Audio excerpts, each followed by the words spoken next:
ক্ষমতাচ্যুত এক নেত্রী, রহস্যময় কিছু কল্লক আর এক গুপ্ত স্কোয়াড, সব মিলিয়ে গল্পটা কোথায় দাঁড়াচ্ছে? এক রহস্যময় কোড ডেল্টা 7 আসলেই কি ছিল এর ভেতরে? ঢাকার উপর ছড়িয়ে থাকা স্নাইপার পয়েন্টগুলো কারা নিয়ন্ত্রণ করত?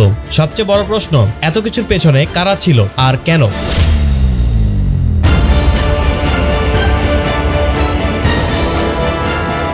বাংলাদেশে ছাত্র জনতার জুলাই অভ্যুত্থানের শুরু থেকেই এর ব্যাপকতা বুঝতে পেরেছিল ভারতীয় গোয়েন্দা সংস্থা র।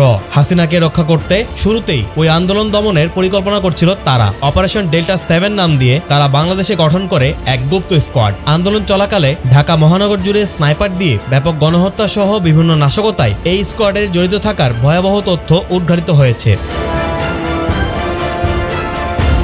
দেশের শীর্ষস্থানীয় জাতীয় পত্রিকা আমার দেশের অনুসন্ধানে পাওয়া বেশ কিছু তথ্য প্রমাণে দেখা যায় এই স্কোয়াডের সদস্যরা ক্ষমতাচ্যুত প্রধানমন্ত্রী শেখ হাসিনার সঙ্গে সরাসরি যোগাযোগ করত এবং তার কাছে অগ্রগতি রিপোর্ট পাঠাতো।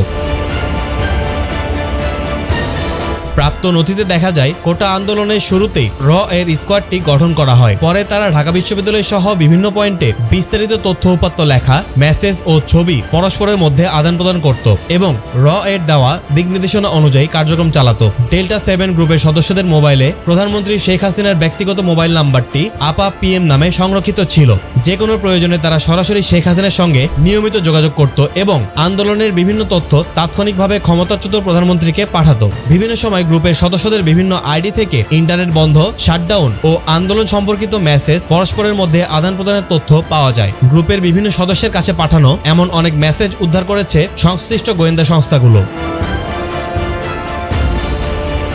গত বছরের 5 আগস্ট শেখ হাসিনা পালিয়ে যাওয়ার পর 14 আগস্ট রাতে রাজধানীতে ধরা পড়েন আওয়ামী লীগের সাবেক টেলিযোগাযোগ ও তথ্য প্রতিমন্ত্রী জুনায়েদ আহমেদ পলক এবং ঢাকা বিশ্ববিদ্যালয় ছাত্রলীগের সাধারণ সম্পাদক তানভীর হাসান সৈকত। গোয়েন্দা সূত্রগুলো বলছে এই দুজনের মোবাইল ফরেনসিক পরীক্ষা করে র এর অপারেশন ডেল্টা 7 সম্পর্কিত বিভিন্ন বিষয়ে সত্যতা নিশ্চিত হওয়া গেছে। গোয়েন্দা তদন্তে দেখা যায় জুলাই আন্দোলনকে ঘিরে দেশের সীমান্তবর্তী অঞ্চলের যোগাযোগ তথ্য, কললক ও ডিজিটাল যোগাযোগের প্যাটার্নে বিদেশি সার্ভার ও র এর এসব এজেন্টের কার্যক্রমের মিল পাওয়া গেছে। নিরাপত্তা বিশ্লেষকরা বলছেন এটি একটি ভয়াবহ তথ্য।